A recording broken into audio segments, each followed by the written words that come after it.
necessarily smarter than anyone else.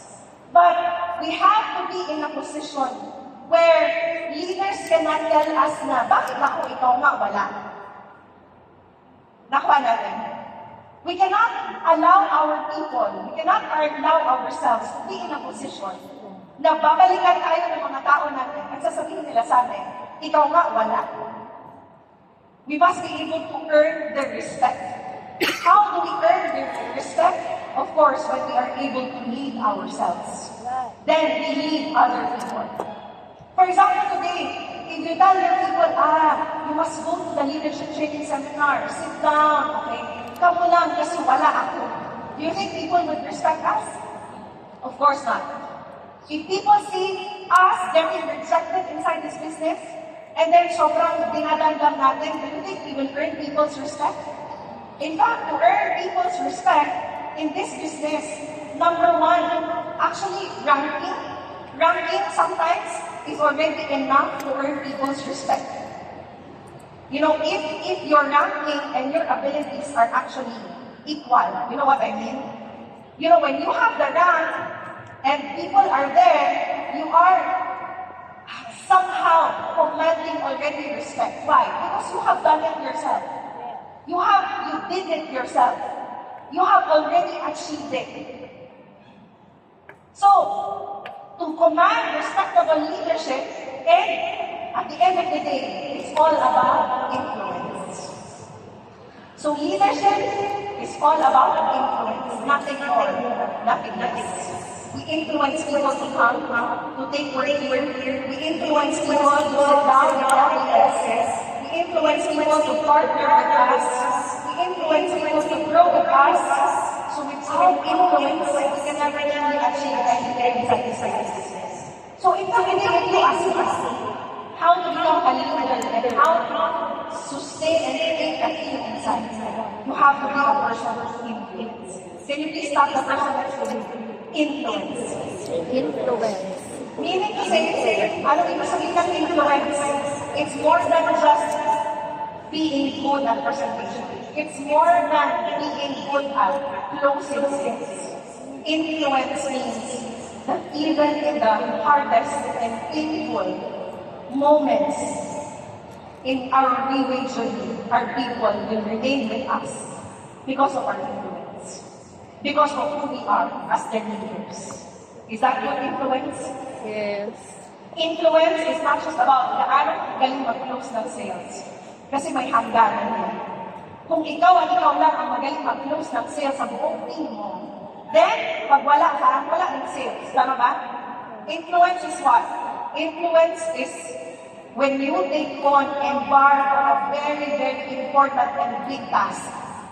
People will actually fight with you and not leave you alone in the battlefield. Influence ultimately means that when I say, we fight! Laban!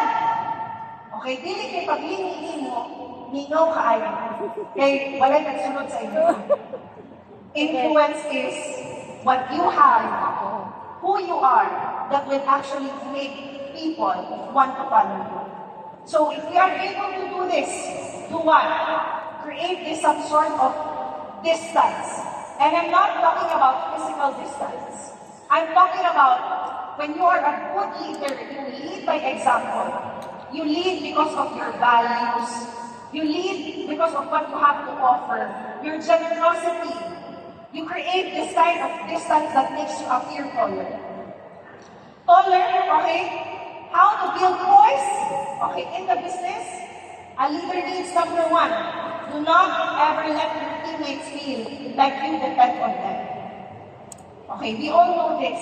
Meaning to say that we cannot allow ourselves to think, our leaders rather, to think and feel as if sila lang talaga yung pag-asa natin. Are we following? Because the moment we allow our people to feel like we are heavily relying on them in terms of sales, in terms of growth, then we will lose our face, we will lose our posture inside this business. And then they will start to create demands. Oy, sa akin galing malaking matchibulus mo ha. Oy, sa akin galing malaking crowd. Oy, sa akin galing malaking sales. Dapat nandito ka. if you do not create poise, if you allow your team to feel like you are heavily reliant on them, that you cannot create results for yourselves, you will lose value inside your business. Do not complain, do not show weakness, nor confide. Vulnerability is good, honesty is good, but we must know when to be honest and when to exhibit weaknesses. I'm not really scared of telling people our past. I'm not scared of showing people our weaknesses. Because I trust that when I do this, I am relaying a message that even I too am going through difficult experiences. I want to show them, tao lang din ako. Kahit yung Supreme Court 7 nasasaktan, nare-reject din. Tama ba? May pinagdadaanan din, madaming din failures. And I'm not afraid of failing in front of other people because what I want to show them is life is not about what happens to you, but how you respond to them. I think that is what is more important. But when we complain too much, when we talk about negative things too much, especially personal things, things like what's happening in your marriage, what's happening inside your home, then you lose posture. Why? Because if you tell your downlines, walang silbi yung asawa ko, okay? Or yung mga anak ko, mga palamunin, okay? What is that suggesting? Your leaders will think, how can you settle your team if you cannot even settle things back home? Are you following?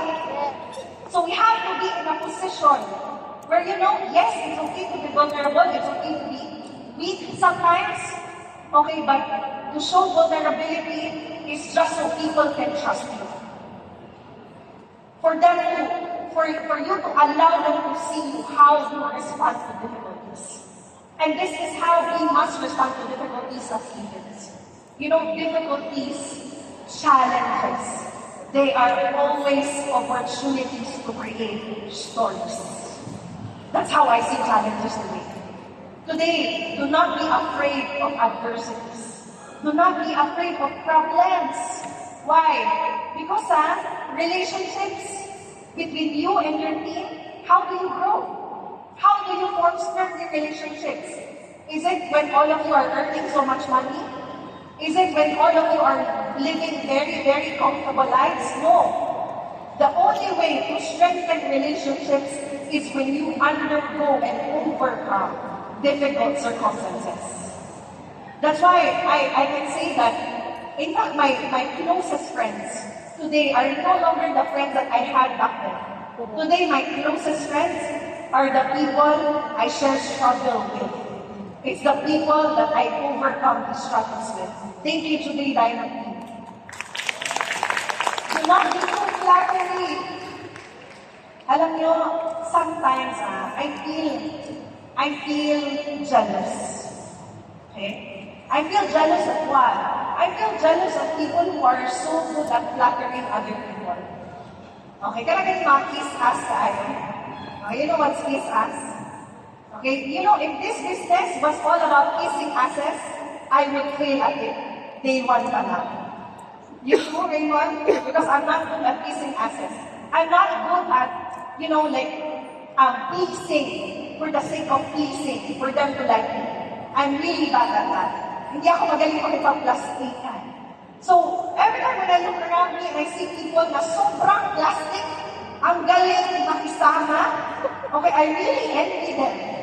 Alam mo, you work together, sobrang generous ka sa kanila, you give your best, you do good, and then paglingin mo, mura mo backstab sa inyo ka. Tama ba? Some people are like that. But of course, we cannot be everybody's cup of tea. That's why we have to look for our own people. Trust that if you continue to do good, that if your intentions are clear, trust that eventually you will find your own people. And there will be no need to flatter people too much. There will be no need to, please people for the sake of pleasing. I've learned something. It's not true that you have to be yourself. You know, to tell people you just have to be yourself, it's actually very, very bad advice in this kind of business. Okay, why? We cannot be ourselves. Because if we are ourselves, then we would be the same kind of people we are in the past. No growth, same results. Are you following? So in fact, today, we cannot be ourselves. We have to be at our best version of ourselves. We have to be at our most professional. Can we do that in the Philippines? Yes. Do not get involved with money, okay, or relationship problems. The reason why I am able to stand boldly on this stage, you know, I don't own yet a villa with 18 bathrooms. I don't own yet a helicopter. And I don't think I will have any plans of buying a helicopter. I'm scared of flying. I don't have any of these things yet. But one thing I can tell you, I can boldly go up on stage because I don't owe anyone a single centavo inside Viva International. I don't owe anyone a single centavo.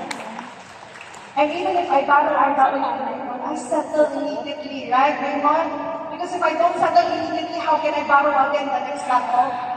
I don't owe Rex Butalo a single centavo. I don't owe anyone a single centavo. And that is why I can boldly stand on stage. I may fail, I may experience losses, I may experience chaos and trouble, but I never cause other people trouble. People cause me trouble, but I don't cause people trouble. Meaning to say, do not get involved with any of these. Meaning to say that, you know, sometimes think long term. If unayon na to, how to say that in English? If unayon na to, okay, unayon, anyone who's smart enough? Unayon, sorry. Unayon, when we inflict intentionally pain or cause harm to others for the sake of temporary comfort, for the sake of immediate earning, then eventually we will lose so much potential in this kind of business. Are you with me? Conflict for very, very small things or misunderstanding or miscommunication. A lot of people, some people, they quit doing Viway just because na-offend sila. Some people, they quit Viway just because problems, you know. And come to think of it, a lot of people lose their potential of becoming truly, truly, truly successful inside Viway just for temporary gains. And this is what I have said earlier, that today from the very beginning, we have to set our minds straight. Are you here? One night or long term? Long term. 1 year or long term? Long term. 5 years or long term? Long term. And that is why, if your mind, if your heart is to lasting in the business for as long as you can, you don't have to cheat. You don't have to lie. You don't have to slash prices. You don't have to rob people off. If your intention is clear, if you nourish people well, you will last. And you can outdo a lot of people who have gone before. If we set our minds clear from the very beginning. Next, okay, can I challenge your bottom line? Okay, meaning to say that, you know, in this kind of business, a lot of people will take advantage of you. A lot of people will step on the line. A lot of people will start to make unreasonable demands. Okay? So, learn how to say no. Learn how to discipline ourselves. Sometimes, it's not that our people lack discipline. It's because we lack discipline. We allow people to step on us. So, me, you know, like I said, I don't try hard to please people because I naturally like people. But you know, some people, there are just some people that you will never, the kind of values that you have, it will never align. So if that's the case, you know what? It's okay to step back. It's okay to leave for a while. Tama ba? It's okay. Because you cannot please everybody. And that's okay. Look for people you enjoy doing business with. And look for the people who look for you as well. So we choose people to work with But if anybody down the line, no matter how big they may be down the line, if they look for you, if they ask help, then who are we to say no? I always say that. Correct. So, next, do not talk too much. This is my problem. No, that's why I use my voice lately, okay? Because 24 hours, maybe I spend half of the day talking. But in fact, when we say don't talk too much, I think it means we know when to talk and we know when to listen. We know when to talk and when to listen. Thing is that we do not know what to talk about. We will never have anything to talk about. We will never have anything to teach to our people if we don't listen first. So today, piece of advice, if you are a downline, if you are a leader on his journey of creating his own team, I suggest that when you are with your leaders, okay, don't outside them. Just sit down and listen. You will have your own time. When you are with your leaders, your task is to learn. Your task is to hear their stories. Your task is to, listen to them. So that when it is your time, when you are with your own people, then you have something to share. Because when you keep on talking, everything is about you. People don't like that. Reway is never just, hindi umiikot yung business natin sa isang tao lang. So, building a team is not a job. There are no working hours. Today, when I sit on the plane, for example, in a business class, in the business class, people there locally look at each other. Okay. Of course, you try that your seatmates will not catch you looking at them, right? But usually when you're in the business lounge or in the business seats, you try to look at other people, no? You try to assess them. How is it possible that they can afford business class? You try to assess what is it that they do in life, okay? Is it just me or do you do the same? You do the same. Okay, okay lang ba kayo? Okay lang. You do the same, right? Tutulalahan. Ating lang ka ba? Ako, gariway ko. Kung sa kayo mga trabaho, aning mga tamanan ito ngayon? Kung sa kayo mga business, sindikato, okay, negosyante, right? I don't know. So, every time I would come across strangers, and then they ask me, hey, so what do you do in life? You know what? This is the hardest question. This is the hardest question that I face every time I come across strangers. When they randomly ask me, what is it that you do? Because I never really considered myself as a networker. I never considered myself as just as oral lifestyle therapy distributor. Because I don't sell the product. In my 9 years, I have not sold a single product. I don't really consider myself a business person. So how do I explain that my job is to increase my value so that I can add value to the lives of the people who surround me? How do I call that? How do I explain to people in 1 or 2 words that my job is to grow myself so that I can bring growth to the people who surround me?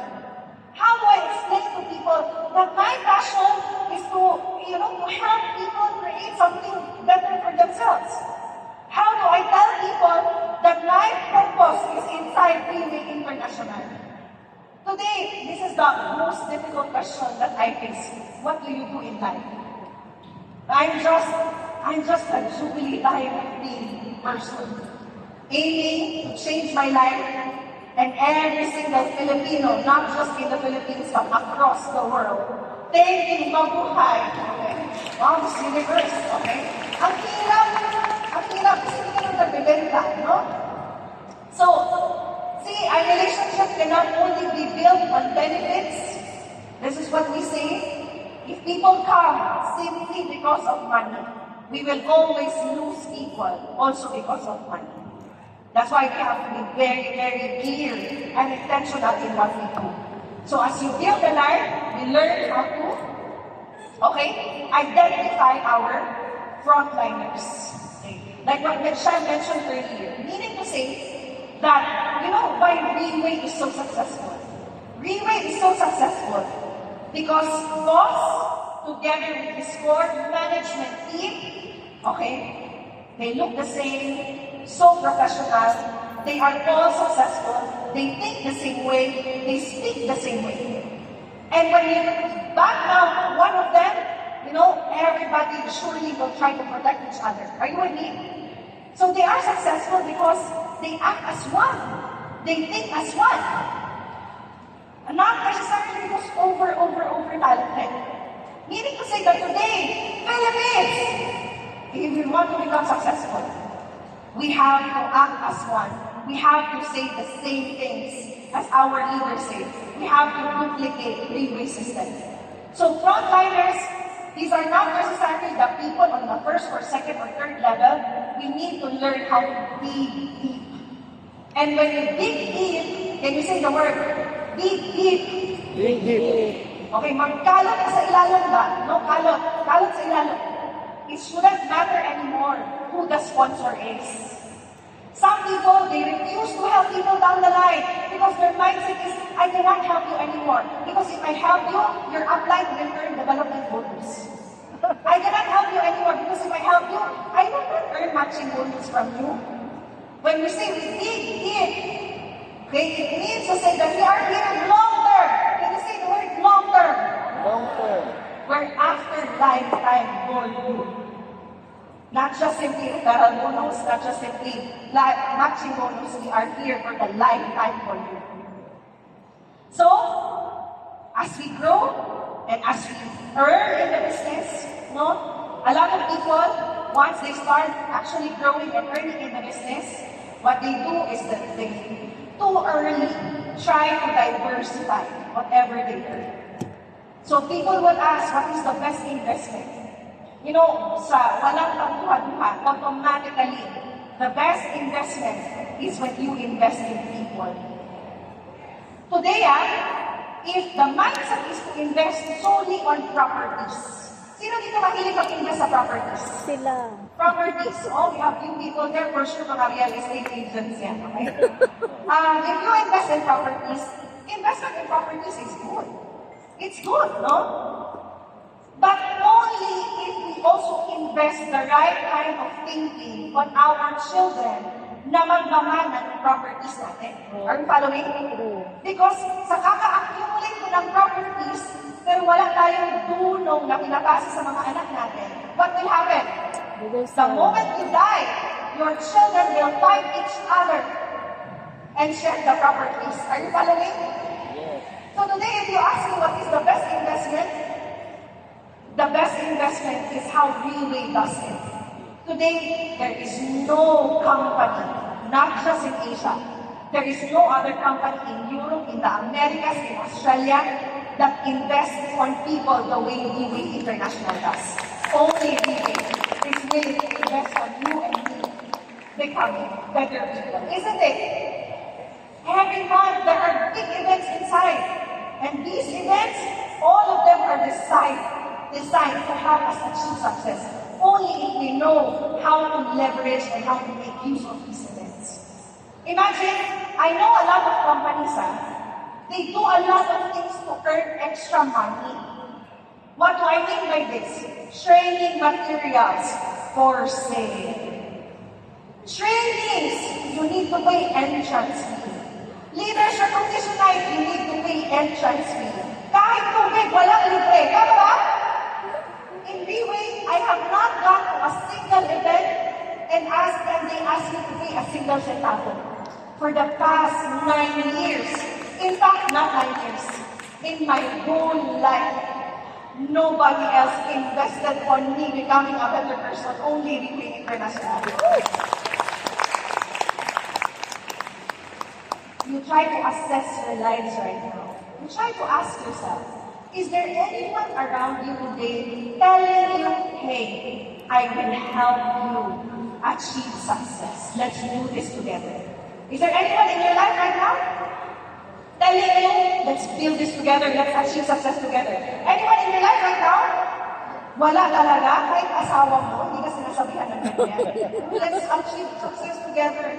Or anyone else in your life right now, I will make sure you continue to become successful. Anyone in your life right now? It's okay. Pareho tayo. No one. But I have Railway International. Railway International. Railway Reway will not only tell us, I want you to become successful. No. Reway will do things, actually invest so much time, resources, and money to show us and to equip us on how exactly to achieve success in life. It's never just about words. Everything about Reway today is an investment on its people to become even more successful. And this is why I always tell people, initially, when I came into the business, the reason is my mother, because very obedient child. Along the way, I stayed because, of course, I'm earning money. So now I start to become passionate in what I do, because more testimonies are coming out, more leaders are coming out, more money is coming in. So initially, it was just about helping my mother. Then now, I have become passionate about it. But you know what? The reason why I have stayed this long, and the reason why I intend to stay longer, it's because I follow a good leader, and that is Mr. Lincoln. I will follow him for the rest of my life. So, very quick. Oh my God, 1 hour, 20 minutes. Okay. Okay, so, all my life, I have been fighting in the past 9 years because I follow the boss. When Reway says, sabi nila, if you want to become successful, you have to be close to the boss. And so I fought last time Team Elite Pegasus to be inside a meeting room so I can be close to the boss. But when I got inside the meeting room, top leaders meeting, top 100 Pegasus says, I found out it's not only me who's fighting to be close to the boss.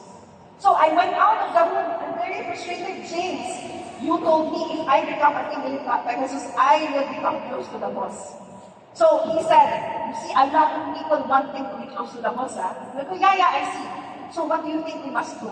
I told James, maybe I should try for Pegasus 1, so that maybe I will become close to the boss.